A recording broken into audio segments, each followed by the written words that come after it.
Tu veux commencer ou je commence? Vas-y, commence. Je commence. Alors, en numéro 5 dans mes déceptions 2023, je commence fort parce que celui-là, il va falloir que je le détaille. C'est l'anatomie d'une chute. Que j'ai même pas vu. Que tu n'as même pas vu. fait un podcast. On n'a pas fait de podcast dessus. Donc, pourquoi l'anatomie d'une chute? Donc, c'est quand même la palme d'or. Non, c'est pas la palme d'or, c'est le César, je crois qu'ils ont eu. César ou palme d'or? Oh, j'ai un doute. Palme d'or. C'est la palme d'or? Non. Moi, je crois que c'est le César du meilleur film. Moi, je crois que c'est la palme d'or. Bon, bref, peu importe. C'est un film dont tout le monde a parlé. Il doit être dans la moitié des tops de critiques de cinéma. Dans la moitié... Rien que ça, rien que la bande-annonce, c'était nul. Même Alors... toi, tu le disais. Comment tu peux dire que c'est une déception? Tu savais que ça allait être nul. Non, alors, laisse-moi... Tu l'as pas vu, le film, donc c'est...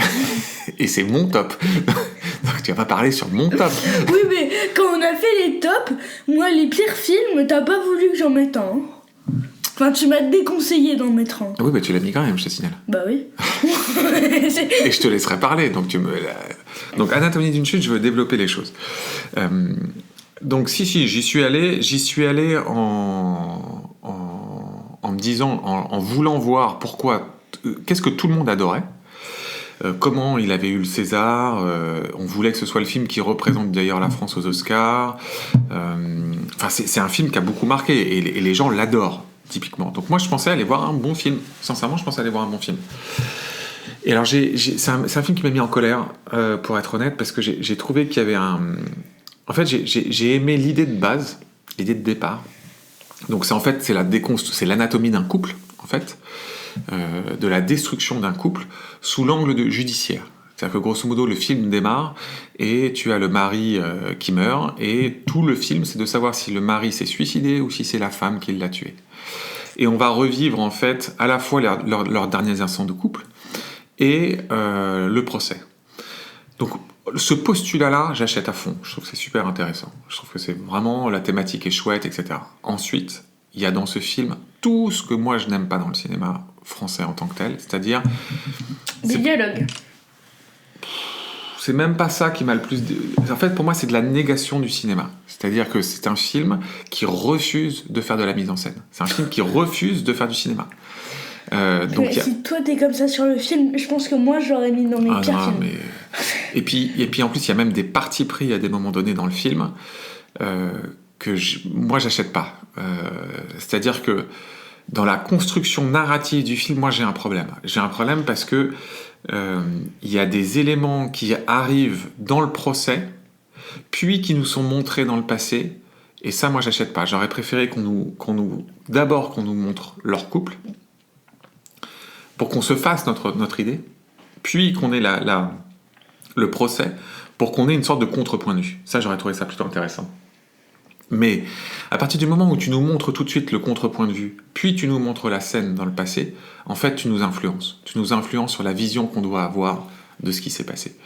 Et je trouve ça hyper dommage. Parce que du coup, ça ne te laisse pas libre cours à réellement te poser la question de ce qui a pu se passer ou pas. En fait, tu as constamment le point de vue de la réalisatrice. Il est hyper voyant. En fait, tu sais tout le temps ce que la réalisatrice, elle, pense, et ce qu'elle veut que tu penses. Et pour le coup, j'ai trouvé ça super dommage, parce que je trouve pas du tout... En fait, je trouve ni le film vraiment très fin, je trouve pas le message très intéressant, je le trouve même pas très novateur, en réalité. Et puis pour moi, c'est pas du cinéma. Voilà. C'est-à-dire que si tu mets pas de mise en scène, si t'essayes pas de l'incarner dans du... C'est du théâtre filmé. Bon, voilà, ça se voyait, et donc la bande-annonce, ça se voyait, mais bon. Donc je vais pas te dire que c'est un mauvais film en soi, c'est un film qui moi me parle pas. Voilà, ça ne me parle pas, ce type de film. Et en plus, je vais le mettre en parallèle, parce que donc je l'enjambe, mais je vais le mettre en parallèle avec une de mes meilleures surprises, qui est également un film qui est sur la même thématique. Oui, on va le faire après. Qui est également sur la même thématique, et pour moi, qui est le négatif de l'anatomie d'une chute. Et c'est pour ça d'ailleurs que ça a été une de mes très bonnes surprises de l'année. Donc j'y reviendrai du coup dans mes bonnes surprises. Mais voilà, Anatomie d'une chute, pour moi, ça a été une vraie déception. J'ai pas accroché à ce film. À toi. Ton 5e dans les déceptions 2023. En 5e, mes déceptions 2023, je mets Five Nights at Freddy's. Oui.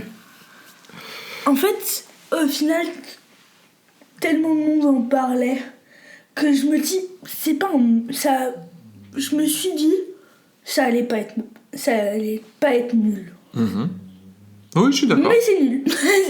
C'était complètement nul. Ouais. Il y a l'histoire. J'ai l'impression que le film ne raconte absolument pas le jeu vidéo. Ouais. Alors que c'est le créateur du jeu, c'était nul.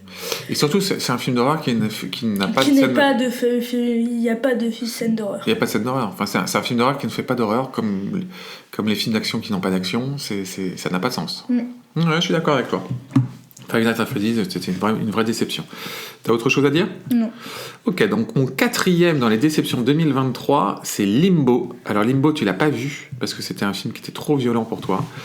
Film en noir et blanc, Oh my God. coréen. J'ai un doute là d'un coup si c'est coréen ou japonais, mais je crois que c'est coréen. Film que j'attendais énormément. Pour le coup, un polar très très très très sombre sur l'enquête de 2 flics sur un tueur en série qui se passe en plus beaucoup autour de la saleté, des côtés très underground de la ville, etc. J'y suis allé en me disant littéralement que j'allais voir l'un de mes films de l'année. C'était un des films que j'attendais le plus. Et j'ai été très déçu de ce film. C'est pas un mauvais film en soi. C'est un film qui, d'un point de vue plastique, est très très très très très beau. Mais j'ai pas du tout accroché à la manière dont il racontait l'histoire. J'ai pas accroché à l'enquête. J'ai pas accroché au personnage du tueur. J'ai trouvé qu'il y avait des scènes qui n'avaient aucun sens. J'ai pas du tout aimé la fin. Il y a plein de trucs dans ce film qui m'ont vraiment... J'étais pas dedans, en fait. Tu vois, j'avais l'impression de regarder quelque chose de très beau, mais très froid, alors que je m'attendais à en prendre plein la figure. Et pourtant, au début, j'ai trouvé ça fantastique, parce que c'est un noir et blanc dingue. La réalisation est un travail sur le sound design qui est très fort. Ça grouille, c'est un film, tu sais, qui grouille, parce qu'ils sont tout le temps dans la saleté, dans les poubelles, dans les machins, et tu as l'impression de sentir, tu sais, les insectes, les machins. C'est un film dégueulasse dans le sens, si tu veux, ça te met mal à l'aise. Donc le début, j'étais à fond dedans. Et puis, petit à petit, j'ai trouvé que l'histoire se délite.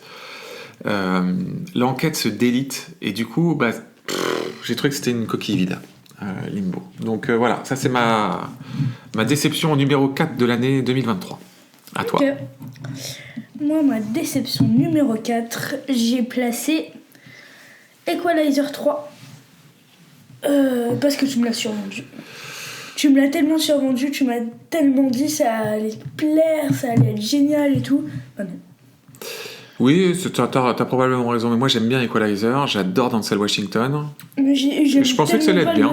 J'aime tellement pas le personnage d'Equalizer 3, je trouve assez inintéressant, intouchable, tu ressens jamais rien pour lui, tu sais qu'il va jamais rien lui arriver. Bon. Ok, non, mais j'entends. Ok. Tu veux développer ou pas ? Non. Ma déception en 3 de 2023, moi, c'est Napoléon, de Ridley Scott. Bon, alors moi, j'ai été très déçu du film. Là, pour le coup, je renvoie au podcast global, mais j'ai trouvé que c'était, surtout d'un point de vue narratif, et pourtant, on l'a développé. Moi, j'aimais le parti pris de développer Napoléon sous l'angle de son histoire amoureuse. Mais je trouve que c'est un film très désincarné. C'est un film... tu sors de ce film et tu as l'impression d'en avoir rien appris, surtout rien compris de ce qu'est Napoléon en lui-même. Je trouve que c'est vraiment un film raté. Et d'autant plus que j'avais adoré le précédent, le dernier duel de Scott. Donc, pour moi, ça a été une vraie déception, Napoléon. Vas-y. En 3e place, je place The Creator. The Creator. Ouais. Mais quelle déception. Ouais, super. Mais quel film nul, surtout. Nul, je sais pas, mais en tout cas... Je suis le méchant... Le Grumpy Son. Le Grumpy Son, donc laisse-moi faire.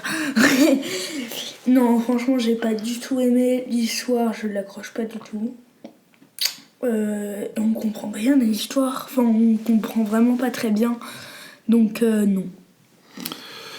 Du coup, je suis d'accord avec toi puisque c'est mon numéro 2. En numéro 2, j'ai aussi mis The Creator. J'attendais énormément ce film. Visuellement, vous l'attendez tous les deux. Hein. Ouais, visuellement, c'est très beau, un peu comme Limbo, mais j'ai trouvé ça hyper vide.